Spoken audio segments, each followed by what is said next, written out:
Good day, everyone, and happy midweek.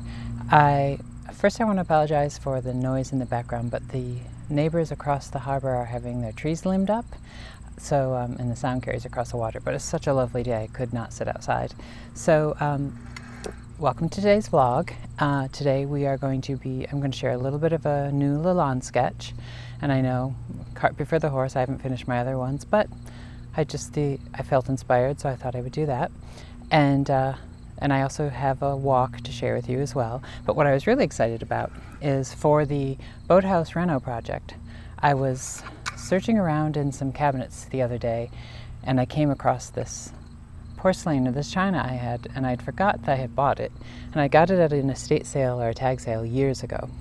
And when I bought it, even at the time I thought, I have no idea what I'm going to do with it, but I was just so pulled and drawn to it.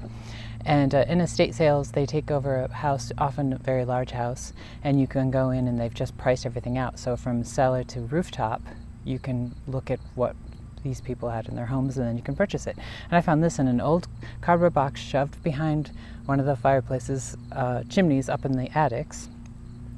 And it's so old, a lot of it is still wrapped up in old newspaper that it hasn't been, this is from 1983, I believe the newspaper is.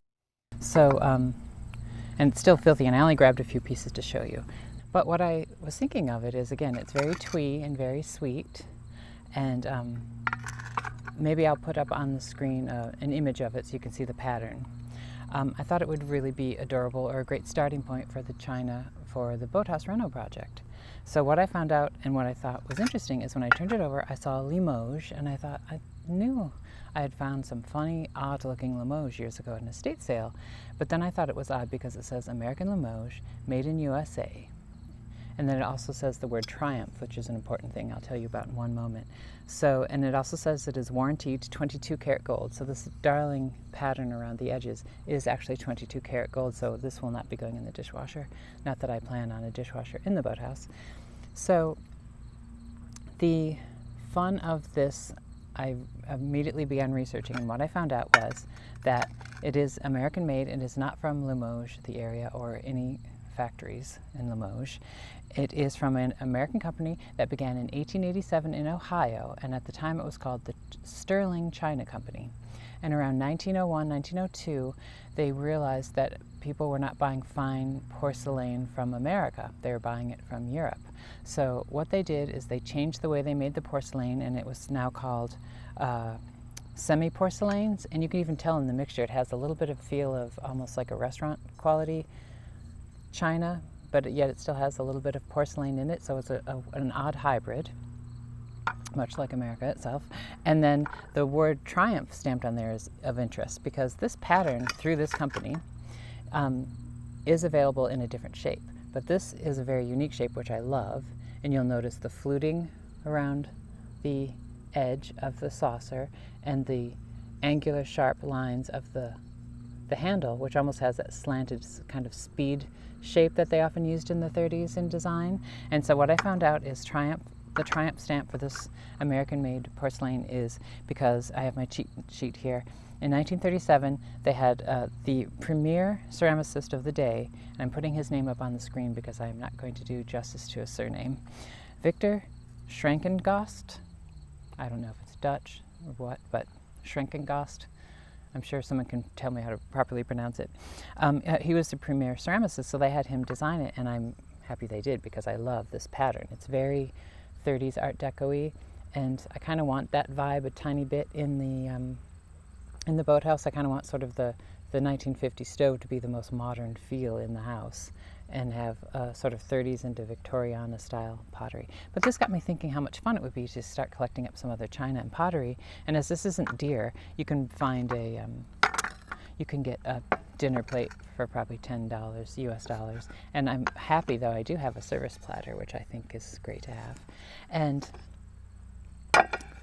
But as I was looking, I found some other colorways in this Triumph pattern by the famous ceramicist Victor. And so I found, I'm going to put it up on the screen because I'd like to get a few pieces of that. It's called Trillium, and it's in forest green, and hopefully it's up here. And I love that green, and I love trilliums as they are a native wild type of orchid that we have that grows in our wood. So I thought that was a great connection. They have another pattern, I can't remember the pattern, but it's a different shade of green that is the perfect shade I want to use in the background of my wallpaper, and I'm going to put that up on the screen as well. Also by the American Limoge company, and this is also from the 30s and designed by Victor Schrenkengost. And you'll see it's a darling like chocolate pot or coffee pot with the salt and creamer and the two sugars, or the sugar and salt. I'm not sure if I'm going to get it. It's not that dear, but I shouldn't really be spending money on pottery. But I know that it's out there in the future. And then the American Limoge company also made a federal pattern, which I'll show you. It's very tastefully done, federal, very simple, with just a band of color and then a little gold inset. And they made it in a few colorways, and they did one color that's called coral pink. So I will also show that up there. So it's that very sort of orangey pink that is that color I'm trying to find, that sort of that from 30s to 50s kind of shade of pink that I really, really love. So I think the pinks and the greens in this pottery all mixed together would be so much fun to do in the boathouse. And again, cart before the horse. I haven't even put up any walls or had the stove hooked up, and I'm already buying china. But this is our fun project. We're going to do it together, and it's going to be in the way and the manner that I think is fun and exciting. And by we, I mean me. Of course, you're going to be coming along for the ride. But I'm really excited to do that, and I think getting some china together would be fun. Now, I also have collected some mid-century china, and it's not dear, but I really like the patterns. But I want to share that on another vlog, possibly on a Monday vlog, because I'm finding I can put more effort into a weekend vlog because it gives me more time to work on.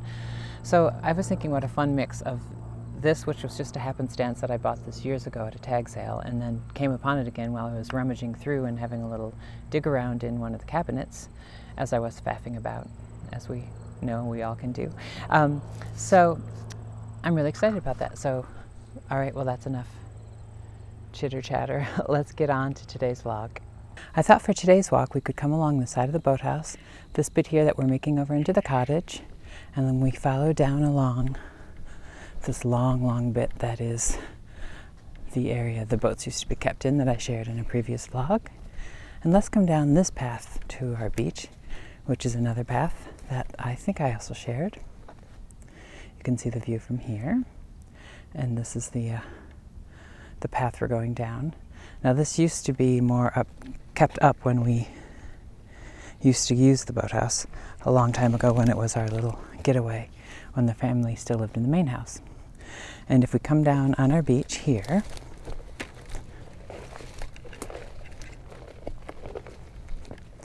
you'll see now to the left, now we're on the other side of our big rocks where I usually am down filming. And I'm not sure, I'm hoping the camera's picking it up, but this is why I love my early morning beach walks. I'm hoping, let me see if I can zoom in. Can you see the mist coming off the water? Isn't it dreamy? Anyway, so we are on this side of the big break wall of our rocks with our railroad tracks coming up there. So now we are going to walk today, and this bit of our beach is always nicer for playing in the sand and such, because you can see we have much more open sand here than we do over here where I often film, where it's more rocky, but that area is closer to the main house. Okay, so see, if you swing around this way, you can see much more sandy. You can see my welly marks in the sand. And then we are heading off to the neighbor's dock. Now, we have lovely neighbors. All of our neighbors are very good and kind. And most neighbors, actually, except for us and I think one other family, no one else lives here year-round. So it's quite a quiet area. But when people are here in the summer, it can be quite jolly and full of life. But now this is our neighbor's dock, and they are very kind, because when we used to keep our sailboat, which was moored right in that little inlet there, they used to let us use this dock to get in on our boat. Now the irony, of course, is that the family actually owned another piece of property further in this pond, or this inlet of salt water, that did have its own dock, but because of the frustrations with the grandfather, it was actually easier to use our friendly neighbor's dock than the family dock. And it was closer. We kept our boat right there, and we'd be able to quickly motor it up here because we could get on, we would get on our boat normally just from our little dinghy from our shore, but, oh, I have to show you. Look at the size of these. Look at the size of the tracks of the herons. Do you see the big mark? Isn't that amazing? They're like big storks. Anyway, when we were just going for day sails, we would just go out on our dinghy. But we, luckily enough, we had a mooring, or our family had a mooring on Martha's Vineyard. So we would pack up and be able to go sail for 2 weeks out to the vineyard and live aboard for a while. So in order to do that, you'd have a lot of things you'd want to put on your boat. So coming up to this dock, on the right tide, of course, because right now we're closer to low tide, so the pilings are sticking up very high. And of course, we wouldn't leave this bay at low tide because even though we were able to pull our keel up, it's very shallow here unless you're at high tide. So it would be high tide. We could motor our sailboat up to this dock here, and then very easily either drive our car down their long drive here, or we'd just carry our things along the beach. It was usually easier. And then go out to the end of the dock, load our sailboat up, and off we'd sail. Out and along the outer side of this channel that I'm always showing, on the very outer edge along that break wall of stones is where it's kept dredged so that boats can get in and out. The nice thing about the shallow bit of our little harbor here is, in many ways, I say it's like a saltwater swimming pool. Oh, I hope you can see that mist on the sea there, because it gets shallow and you can just swim around out in it. Except for the channel, which gets well over your head at high tide, it's almost like a little fun splash pool, and it's great for snorkeling because you can just skim across the bottom of the sand and see all kinds of creatures. But I just thought this would be a fun walk this morning because it's fun to walk on the dock. Maybe I'll set this down just for a second so you can see that the lovely look of the water hitting the pilings and the ripples coming in, as tide's coming in. And there's our neighbor's lovely house over there. So as we come up on the crest of the dock, you can see there are other docks along there. And as I said, that second dock in used to be our family's property, but it had to be sold, like many other things, in order to keep the few things we could keep. But that's another story. But here we go, and this is our neighbor's amazing dock. And back through there is it's a little wooden pathway, but then it turns into a beautiful little brick pathway. I'll walk you that way sometimes. Oh, this is funny. So it says beware of swimmers and boats, now this is a private dock, obviously. Private dock. But a sad incident happened last year where one of our neighbors inadvertently hit a swimmer, which of course he also knew the swimmer because we all are private people out here, and hurt her leg, and it was a big deal. I feel really bad. He certainly didn't do it intentionally, but... So here's one of the big boats of the shell fishermen. And there are more of those plastic floating things that are growing all the oysters. And those funny little floating shacks, those belong to the oyster fishermen. They come out here, and when they process their fish, their shellfish, they do it on those little floating docks. Those eventually come out towards the end of the season, but it's still, they work pretty late into the autumn. They're pretty hard workers. Look at how beautiful the little dinghy tied to the floating bit of the dock. So we'd have our sailboat right here. Of course, the tide would be high, so we would just step easily off and onto the boat. And then looking back on the dock, the beautiful sunrise. And of course, my rooster letting the neighborhood know we're awake, although there's not many other people here to hear. Can you see this building to the left? That is the boathouse jutting out. So it's actually quite a large building. The bit we're doing over is just a tiny little apartment inside. That's why I basically call it a tiny house, because it is very small that I'm addressing. But can you see the steam lifting off the top? That also shows how poorly our roof is. That roof needs to be done, but I can't think about that right now. Instead, I will look out here and see the beautiful beautiful view. And right here, the neighbors, these neighbors here, which this is their spit of land, they call that Treasure Island. But again, of course, we all, as neighbors, we all swim along here. I mean, I swim out from our house right there, and it's fun to swim over here to Treasure Island because it's nice and sandy, and you can sit here. And this is a very deep area because it's kept deep for the boats. So this is a great place to swim deep and look at interesting fish and things. And it's also fun to swim up under the docks as well. All right, well, that's today's walk. Look around inside. And now this is another great place. Oh, how funny one is that? You don't normally see a truck back there, but I think it's a landscaper because this is also a dead-end road like ours that just ends at the point out there. But this area has a lot of little inlets that go back as well, which is another amazing place to kayak. In fact, I've kayaked through the floating oyster cages and have seen snowy egrets who are so brazen sitting on them that I've come right up within feet of them, and they just look at you as if, well, you're in my domain now. So here we are, heading back off the neighbor's dock. I love that sound too of my wellies on the wood.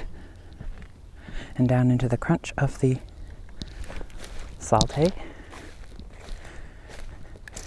And back onto the crisp sound of the shells and the sand.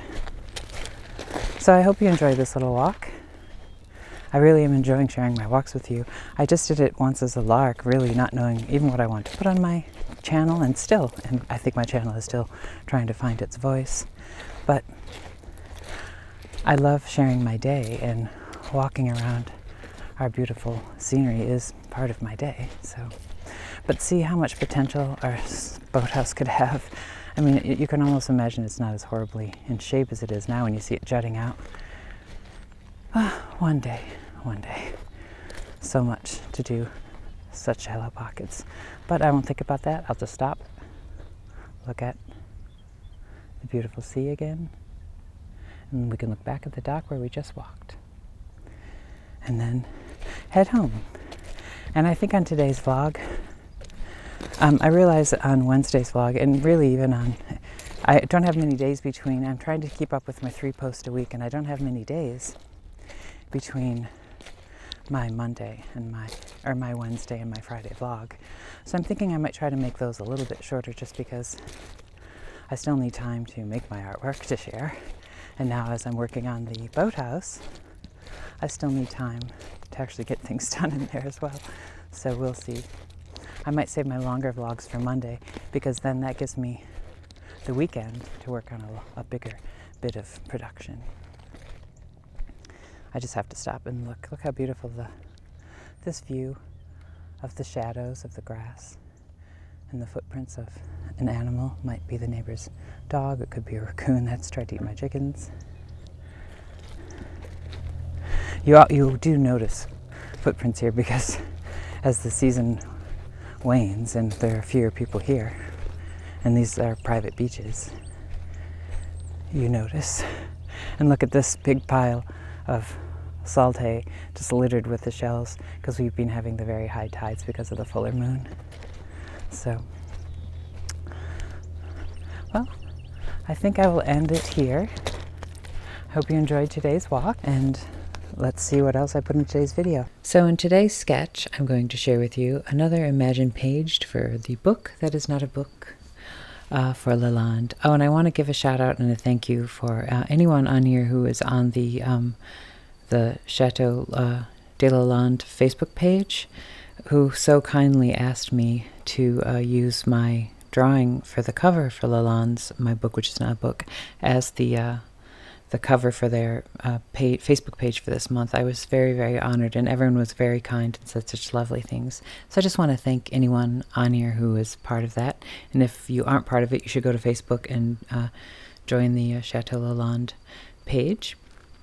All right, so for today's sketch, this is thanks to lovely Selmar from the Chateau, who was kind enough. I asked his permission if I could use. He had taken a photo of his lovely dog Diesel and the sweet cat Ruby, who have chums sitting in the chapel at Lalande, and I just love the composition, so I asked him kindly on Facebook, would it be okay if I used it as inspiration for a drawing, and he kindly said yes. So I basically used that, and then of course I'm playing up on it by adding a little character with our character Ivy, the protagonist, the little peachick who finds out she's a peahen. In this sketch, which this is again just a very, very rough sketch, please don't consider this in any way a done painting. This is at the very rough stage where I've just sketched it in, and I just happen to be using chalk to just sort of figure out color and where I kind of want the composition to be. It will be tweaked a lot more before it's finished. But I wanted to have them looking off in to see the balloon going into the distance. Now here's my query for you.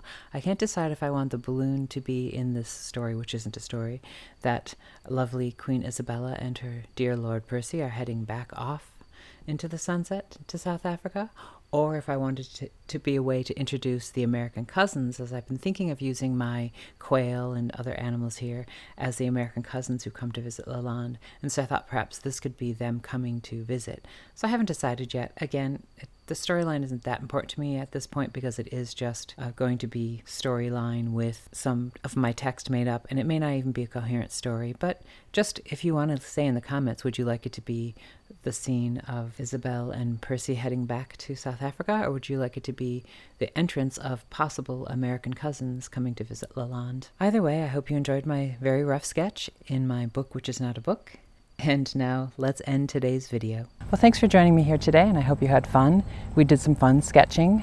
We took a nice little ramble on the beach, and I showed off my new, old, fun, inexpensive pottery that I think is going to be fun to collect. So the boathouse project should be fun, and you know, we will get to more of it. I think the next thing I want to share is I've kind of come to more decisions about where I want the colors I've chose to be placed, and I also bought 2 more pots of different colored pinks. So maybe I'll do a vlog too where we can just look at the colors I've decided where they're going to go, and then I can show you my various pinks, and maybe you can help me decide, even though it's very hard to tell on a screen what's the right pink.